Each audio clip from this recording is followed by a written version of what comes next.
샬롬. 류 선생의 구속사 천국열차 유도순 목사님의 신구약 성경 파노라마를 낭독하는 시간입니다. 지금은 로마서 파노라마 세 번째 시간, 복음에 미친 사람. 요절은 1장 1절에서 2절.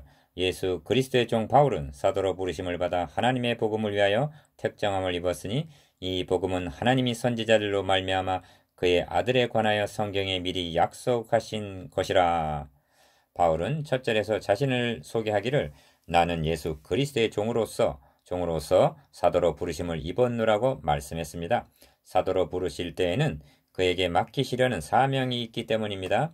하나님의 복음을 위하여라고 대답합니다. 1. 그런데 바울은 첫 절에서 복음이라는 말이 나오자 이 복음은 하고 2절 상반절 이내 복음 속으로 빨려 들어가고 있는 것을 보게 됩니다. 기억.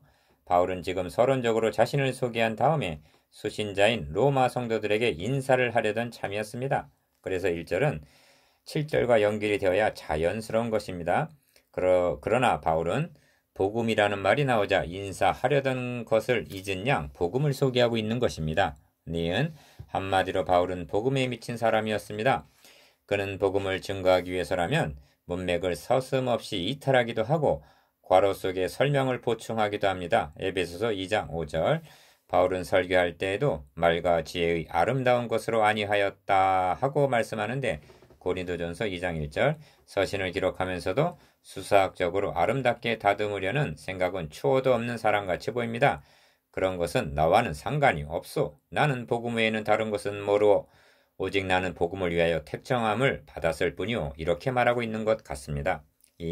16절을 보십시오.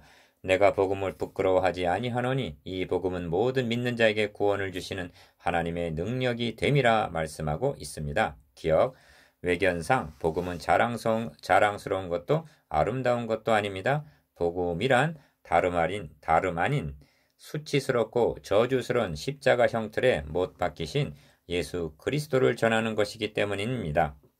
니은 그래서 십자가의 도가 멸망하는 자들에게는 미련한 것이요 구원을 얻는 우리에게는 하나님의 능력이라 하고 고린도전서 1장 18절 말씀하는 것입니다.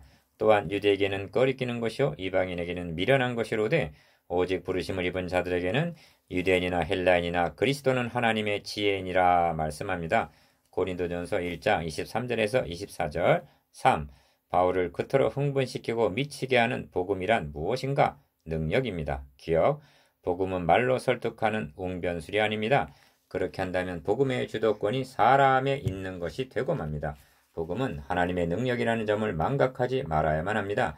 왜 이 점을 강조하느냐 하면 현대계 설교자들이 말의 지혜로 하려는 경향이 있기 때문입니다. 니은 하나님께서 에스겔 선지자에게 심이 많고 아주 말라버린 뼈들을 보여주시면서 이 뼈들이 능히 살겠느냐 하고 물으셨습니다. 에스겔서 37장 3절. 에스겔은 하나님의 말씀을 대언하는 선지자입니다. 그렇게 물으시는 하나님의 의증이 무엇인가? 너가 말의 지혜로 이 뼈들을 살릴 수 있다고 생각하느냐 하고 물으시는 것으로 들리지는 않습니까? 말씀의 대언자로 세움을 받은 여러분의 대답은 무엇입니까?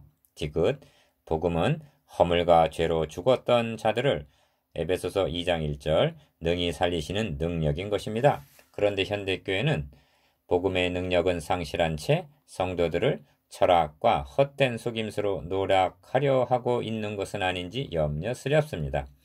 이것이 사람의 유종과 세상의 초등학문을 조춤이요 그리스도를 조춤이 아니니라 하고 골로새서 2장 8절에서 9절 속지 말라 경고합니다.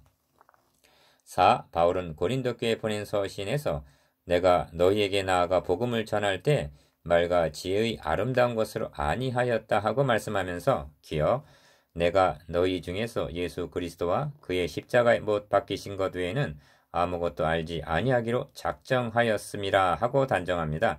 고린도전서 2장 1절에서 2절 바울은 전도할 때 유식하고 교양적이고 철학적인 말로 설득하려 하지 않았다고 말합니다. 그런 것이 헛되다는 것을 고린도에 오기 바로 직전 아덴에서 그는 뼈저리게 체험했기 때문입니다. 사도행전 17장 16절에서 34절 니은 그래서 바울은 허물과 죄로 죽어 마른 뼈와 같은 심령들을 거듭나게 하실 성령의 나타남과 능력만을 의지하여 고린도전서 2장 4절 예수 그리스도와 그의 십자가에 못 박히신 것 외에는 아무것도 알지 아니하기로 작정하였던 것입니다. 5. 바울의 관심은 너희 믿음이 사람의 지혜에 있지 아니하고 하나님의 능력에 있게 하려 하였노라에 있습니다.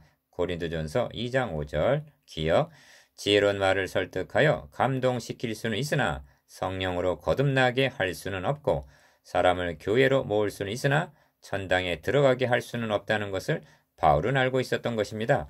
그러므로 설교란 인간의 지혜도 아름다운 말도 철학도 아닙니다. 누구가 말하기를도 아닙니다. 어떤 유명한 사람의 말을 빌어다가 입증해야만 세워지는 그런 것이 복음이 아닙니다. 니은 복음은 인간이 그것에다가 무엇인가를 가미해야만 되는 그런 것이 아닙니다. 그래서 하나님께서는 번제단 십자가의 모형을 쌓을 때 다듬은 돌로 쌓지 말라. 너가 정으로 그것을 쪼면 부정하게 함이라. 출애굽기 20장 25절 즉 다른 복음이 된다고 경계하셨던 것입니다. 다만 성령의 나타남과 능력이 있을 뿐입니다. 이후 바울은 가는 곳마다 동족 유대인들에게 그리고 믿는다고 하면서 할례를 주장하는 율법주의자들에게 그토록 혹독한 박해를 받게 된 원인이 어디에 있었습니까? 복음의 순수성을 보수하기 위하여 추호도 타협하려 하지 않았기 때문입니다. 기어 갈라디아서 5장 17절에서 형제들아 내가 지금까지 할례를 전하면 어찌하여 지금까지 핍박을 받으리요? 그리하였으면 십자가에 거치는 것이 그쳤으리니 합니다. 니은 복음에 미친 사람 바울은 그의 마지막 서신인 디모데후서를 통해 젊은 제자 디모데에게 가 너는 복음을 지키라 하고 말씀합니다. 1장 13절 너는 복음을 가르치라 하고 부탁합니다. 2장 2절 너는 복음을 전파하라 하고 엄히 명합니다. 4장 2절 한마디로 복음과 함께 고난을 받으라 하고 명합니다. 1장 8절 7. 여러분 로마서 1장 1절 17절까지 안에는 복음이란 말이 7번이나 등장합니다. 기어 자신은 하나님의 복음을 위하여 택정함을 입었다 하고 말씀합니다. 1절 니은 이 복음은 성경에 미리 약속하신 것이라 하고 말씀합니다. 2절 디귿 아들의 복음이라고 말씀합니다. 9절 리을 복음 전하기를 원하노라 합니다. 15절 미음 복음을 부끄러워하지 아니하노니 합니다. 16절 비읍 복음은 하나님의 능력이라고 말씀합니다. 16절 하반절 시옷 복음에는 하나님의 의가 나타나서 합니다. 17절 여러분 우리도 이 로마서를 강의해 나가면서 복음에 아주 미친 사람이 되십시다. 묵상해 봅시다. 1절은 몇 절과 연결되어야 자연스러운 것입니까? 2절에서 6절까지는 왜 말씀하게 되었습니까? 3. 복음에 대한 이와 같은 열정이 여러분에게 있습니까?